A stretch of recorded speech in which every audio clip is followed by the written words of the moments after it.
Salut tout le monde et bienvenue dans cette nouvelle vidéo où je vais vous parler de la marque Dua Brand.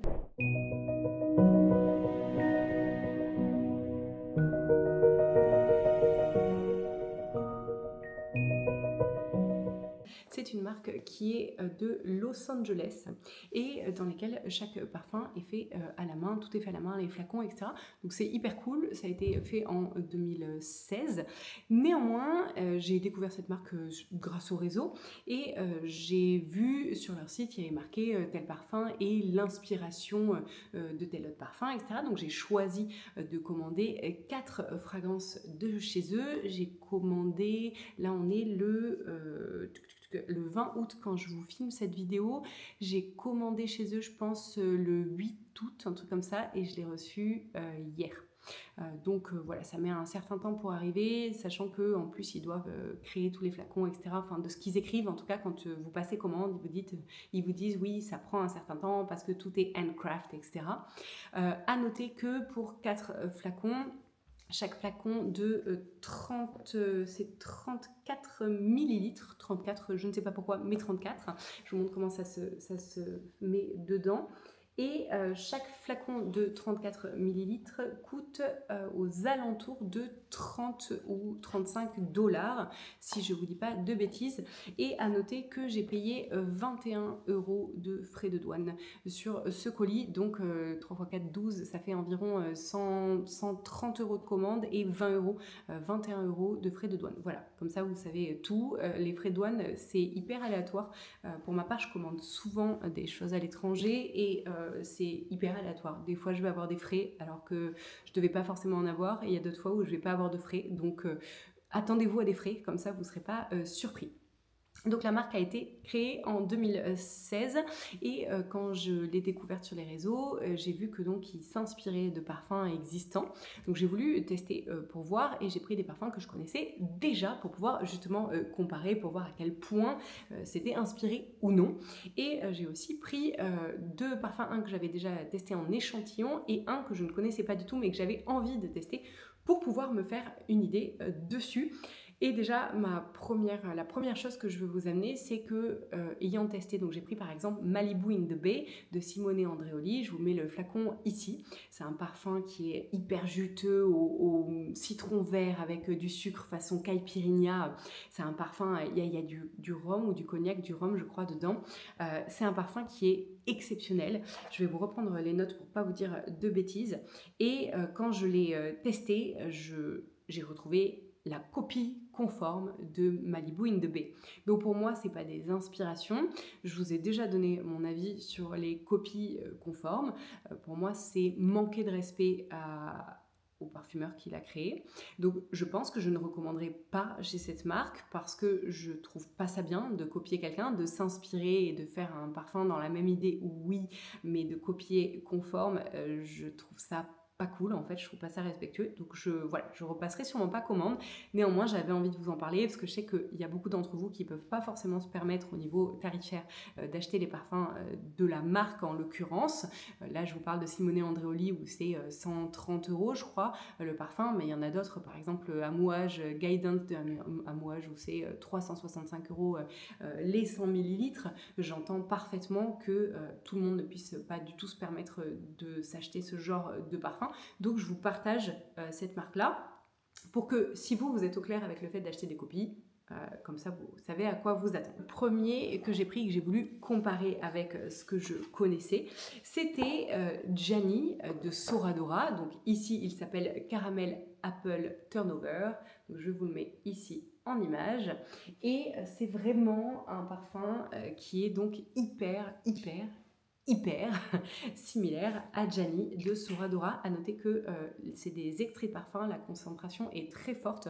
Donc je ne sais pas si vous verrez, non ça ne fait pas la mise au point, mais ça tache ma mouillette, donc attention en le mettant sur les habits. C'est un parfum, alors je vais vous parler de Gianni de Soradora, d'accord? Parce que vu que c'est la copie parfaite, je vais vous parler de celui-là. J'ai pris les notes sous les yeux. C'est un parfum que je pensais à la base m'acheter en full size à un moment donné. Mais parce qu'il avait un certain coût aussi, je me l'ai mis sur ma wishlist en me disant bon, je verrai pour l'acheter potentiellement à la fin de l'été ou pendant l'hiver. C'est l'odeur d'une tarte aux pommes que vous sortiriez du four. Donc c'est un parfum qui pour moi est un parfum de automne-hiver, hein, d'accord, pas été. Vous sortez votre tarte aux pommes du four, elle est encore chaude, vous avez les maniques sur les mains tellement le plat est chaud et vous avez ces effluves de cannelle et de l'odeur de la pâte feuilletée qui sont en train de remonter à votre nez. Il y a en note, donc il n'y a pas tête cœur fond, c'est tout en simultané. Il y a baked apple, donc de la pomme cuite, des puff pastry, donc l'odeur de la pâte feuilletée, de la cannelle de Ceylan, de l'amande caramel, vanille, abricot, notes de noix, pêche, musc, osmanthus, c'est l'odeur du noyau de l'abricot, et de la prune. Et vraiment, ce parfum est une pure merveille. Il faut aimer sentir le sucré, d'accord? C'est un parfum qui est très très sucré. Si vous n'aimez pas du tout ce qui est sucré et très gourmand, passez votre chemin parce que ça ne va pas être le genre de parfum que vous aimerez. Malgré le fait que nous soyons le 20 août aujourd'hui quand je vous filme cette vidéo, eh ben, j'ai quand même envie de le porter. C'est un parfum qui est vraiment cocooning, qui enrobe et qui nous donne envie. En fait, moi là tout de suite, j'ai chaud quand je vous tourne cette vidéo. J'ai envie d'être au mois d'octobre en train de me boire un chai latte avec une petite pâtisserie sortie du four. Voilà ce que ça m'évoque. C'est vraiment un parfum qui est à tester et effectivement, si vous n'avez pas les moyens de vous acheter le vrai Gianni de Soradora que je vous mets en image ici, alors vous trouverez votre bonheur avec le Caramel Apple Turnover de chez Dua Brand. Je suis désolée pour les variations de lumière, il y a le volet qui n'est pas fermé et il a l'intention visiblement de danser pendant la vidéo. Donc nous allons avoir des variations de lumière. Le deuxième dont je vous parlais juste avant, c'était donc Malibu in the Bay, qui, le vrai parfum s'appelle Malibu Party in the Bay, et ici il s'appelle Partying in Malibu Bay. Donc inspiration / copie. Okay. Les flacons sont très jolis, contrairement à d'autres marques comme par exemple Divine. Si vous ne connaissez pas Divine, ça s'écrit D-I-V-A-I-N. Je vous mettrai le logo ici et j'essaierai de penser à vous mettre le lien en barre d'infos. Vous pouvez facilement le trouver sur Google en mettant Divine Parfum.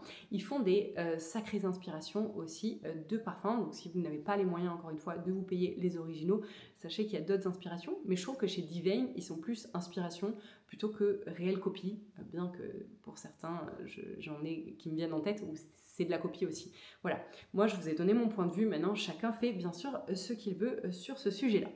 Pour donc le Malibu Party in the Bay de Simone Andreoli, je vous parle de l'original encore une fois parce que je trouve qu'on doit soutenir les créateurs, que ce soit des créateurs de contenu, des créateurs de parfums, des créateurs, les petits créateurs, je trouve que vraiment on doit les soutenir tout simplement. Et alors ce parfum, moi c'est vraiment un coup de cœur incroyable. C'est un crush de citron vert qu'on aurait mis, donc il y a citron vert et accord de verre, nectar de noix de coco et sucre, et en note de fond, du rhum et du bois de santal. C'est tout. C'est un parfum. Comme je vous l'ai déjà dit dans d'autres vidéos, c'est pas un parfum que vous mettez pour aller à un date ou que vous mettez pour aller à un premier entretien d'embauche, d'accord? C'est pas un parfum qui est ni sérieux, ni classe, ni quoi que ce soit. C'est un parfum qui donne le smile, qui est hyper juteux, fruité, zesté. Et vraiment avec cette note de rhum, ça lui donne une pointe de liquoreux qui va lui donner une consistance et une structure avec le bois de santal qui aide à ça. Je le trouve exceptionnel si vous avez l'occasion de le sentir ou que voilà, vous voulez vous prendre soit le vrai Malibu Party in the Bay de Simone Andreoli ou celui-ci qui s'appelle, j'ai déjà oublié son nom, Partying in Malibu Bay. Vraiment, c'est une pépite parce que c'est un parfum d'été, hein, clairement été. Et pour le Malibu Party in the Bay, il a une tenue, alors que pourtant c'est un Hespéridé à la base avec le citron vert, il a une tenue qui est exceptionnelle. Sur moi, j'ai fini mon décante de chez Pafori, donc je vous parle vraiment en l'ayant vraiment testé. Il tenait un bon 8-9 heures sur ma peau, pas sur les habits. Donc vraiment incroyable. Et il a une projection, malgré le fait que ce soit un parfum qui soit Hespéridé, il a une projection qui est exceptionnelle. D'ailleurs, je ne vous ai pas pensé à vous dire pour le Gianni, la projection est très très bonne, le sillage est très très bon et la tenue sur peau est d'environ 7 à 8 heures aussi, donc très très bonne tenue et très très bon sillage. Donc voilà pour ces deux premiers. Ça c'est ceux que je connaissais la vraie marque et donc j'ai pu comparer et vous dire clairement c'est des copies conforme. Pour les deux autres, il y avait Silk of Paris, qui est donc une inspiration, on va dire inspiration, hein, d'accord, pour la vidéo, qui est une inspiration de Soie Malaquée de Dries Van Noten. C'est un parfum que j'avais l'intention de me prendre il y a un moment. Et je ne l'avais pas fait parce que, pareil, au niveau du coût, je m'étais dit, bon, je vais le mettre sur ma wishlist, je ne vais pas le prendre tout de suite, d'autant plus que je me suis pris Guidance de Amouage il n'y a pas longtemps, je l'ai trouvé sur Vinted, je vous conseille d'aller zioter. N'achetez pas à des personnes qui n'ont pas d'évaluation, c'est hyper important, parce qu'il y a beaucoup de copies, mais en tout cas, quand vous trouvez des vrais, c'est vraiment, il y a des prix qui sont quand même hyper intéressants. Donc je me suis pris Guidance de Amouage, et donc forcément, je me suis un peu calmée sur les autres, parce que voilà, un certain coût. Mais c'est un parfum qui est exceptionnel, bref, je ne suis pas là pour parler de ça. Pour Soie Malaquée, donc, qui se nomme ici Silk of Paris, on a l'odeur de la soie. Si la soie avait une odeur, ça serait celle-ci. Si Audrey Hepburn avait un parfum, ça serait celui-là. C'est-à-dire que c'est classe, c'est délicat, c'est doux et en même temps ça a un charisme de dingue. C'est un parfum qui a réellement de la soie à l'intérieur. En note de tête, il a cassis et bergamote. Le cassis est très peu dosé. Il amène juste un tout petit côté rond et acidulé, sucré, mais très léger parce que la bergamote est beaucoup plus présente dedans. En note de cœur, et c'est là où c'est très intéressant, on a de la soie. Et il y a aussi de la rose en note de cœur et en note de fond. Et c'est là que ça devient très intéressant parce que ça donne une rondeur et une structure au parfum qu'il n'aurait pas eu avec ce fond-là. On a de la châtaigne et du cacao. Ce parfum, vraiment maintenant que j'ai découvert l'inspiration très forte, je pense que je vais me prendre, une fois que celui-ci sera fini, bon il y a quand même 34 ml, donc je vais en avoir pour un petit bout de temps, étant donné que j'ai beaucoup de parfums, mais je pense que je m'achèterai le vrai parce que c'est une pépite. Au niveau de sa tenue, je l'ai testé déjà hier quand je les ai reçus, il tient très très bien malgré le fait que ce soit un parfum qui soit vraiment aérien, léger, il a un sillage qui est relativement bon, c'est pas le même sillage que Sintra par exemple, mais on sent à un bon mètre et demi, 2 mètres, donc c'est pas juste un parfum de peau, et il a une tenue qui est relativement bonne, il a tenu environ 5 à 6h30 sur ma peau, ce qui est relativement bon parce que en temps normal j'ai tendance à absorber les parfums avec ma peau. Donc vraiment parfum à tester qui s'appelle donc Soie Malaquée pour l'original et qui s'appelle ici Silk of Paris pour celui de chez Dua Brand. On va terminer sur le dernier que je n'avais jamais testé, donc je n'ai pas senti l'original, donc je ne peux pas vous faire de retour sur l'original. Néanmoins je vais quand même parler de l'original vu que ce sont des inspirations extrêmement fortes. On va se dire que lui aussi doit être une copie. Et donc c'est Vibrato de chez Sospiro. Ici il s'appelle Vibrant Dreams, donc ça se présente comme ça. C'est un flacon, vraiment leurs flacons sont vraiment jolis. Je ne sais pas si vous verrez avec le reflet de la caméra, mais ils ont des très très beaux flacons. Et alors lui, pareil, j'avais envie de me le prendre, mais je voyais qu'au niveau des notes, il m'intéressait, mais je me disais, ouais, j'ai un petit doute parce qu'il y a de la racine d'iris en note de fond. Et moi, l'iris, souvent, si elle n'est pas bien dosée, je trouve que c'est mémérisant, j'aime pas. Et là, il est vraiment super beau. Note de tête, pamplemousse, bergamote, jasmin, magnolia. On a une ouverture qui va être très espiridée. Le jasmin ne prend pas du tout le dessus. Ça va vraiment être le côté acidulé, presque amer du pamplemousse qui va prendre le dessus, mais qui va être adouci par ce côté magnolia et jasmin. Le jasmin, c'est une fleur blanche qui est très ronde, très opulente, qui, si mal dosée, va être écrasante. Ici, ce n'est pas le cas, elle vient arrondir le pamplemousse.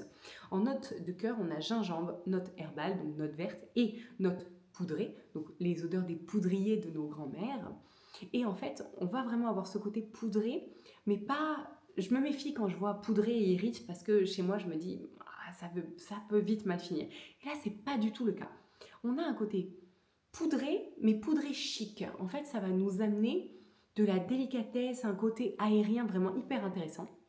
Et le gingembre, il se sent dès le départ et on sent vraiment le côté vert. Donc c'est un parfum qui va être très très frais, très aérien. C'est un parfum que je porterai plus printemps, voire été. Et en note de fond, on a musc, cèdre, ambre, patchouli et racine d'iris. Le patchouli, pareil, j'ai tendance à m'en méfier, c'est une odeur que j'aime bien, mais il faut qu'elle soit peu dosée parce que sinon je trouve qu'elle peut vite être très entêtante et me donner un mal de crâne. Ici, c'est pas le cas. Il a une projection qui est pas hyper forte, je vais dire qu'on sent à 1 mètre à peu près. sauf si vous en mettez vraiment énormément et que vous aspergez vos vêtements plus que votre peau. Pour ma part, je m'asperge, mais quand je l'ai testé hier, j'en ai mis que 2 sprays, donc j'en ai pas mis beaucoup. Et en n'en mettant que 2 sprays, comme les gens normaux en fait, à peu près, j'avais une projection qui était à environ 1 mètre de moi. Néanmoins, quand j'ai testé et le Sospiro et le soin malaqué, Mathieu m'a dit ils sentent hyper bon, c'est hyper appréciable. Donc déjà, Chéri les a appréciés. Alors qu'il y a des fois où il me sent, par exemple, Gianni de Soradora, il me dit j'ai pas envie forcément de sentir la tarte aux pommes, quoi. Alors que là, c'est un parfum qui est très classe. Il y a pas, c'est pas ce côté doudou du parfum très gourmand et vraiment très enveloppant. Ici, on a le côté classe, aérien et très, très structuré, mais structuré en délicatesse.